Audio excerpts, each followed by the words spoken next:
লকারে কি আছে? লকারে দেখার মতো কোনো কিছু নাই, কিন্তু তারপর দেখাইতেছি।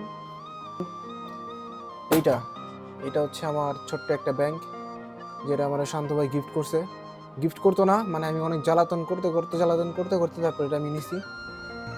এইটা এটা হচ্ছে মুখে দেওয়ার জন্য, মানে ফর্সা হইতে হবে না, মানে অনেক ফর্সা হইতে হবে।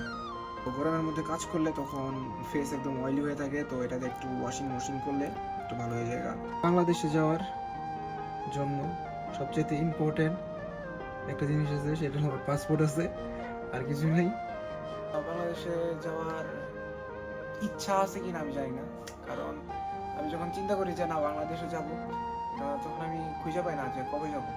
কারণ আমার এখান থেকে অলরেডি কয়েকজনই ভ্যাকেশনে চলে গেছে, তো ওরা যখন গেছে তখন খুব ভালো লাগছে যে বাংলাদেশে যেতেছে।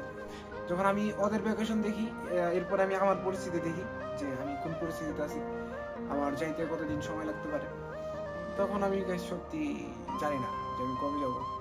আমার তো ভ্যাকেশন 2 বছর পরেই দিয়ে দিবে, আমার প্রায় 1 বছর শেষ, আর 1 বছর গেলে হয়তো আমার ভ্যাকেশনের টাইম হয়ে যাবে। কিন্তু 1 বছর পরে যে আমি দেশে যেতে পারবো তার তো কোনো নিশ্চয়তা নেই।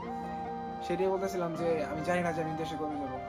আর গাইস, এইটাই আমার ছোট্ট room. Guys, see you soon, আল্লাহ হাফেজ, টেক কেয়ার।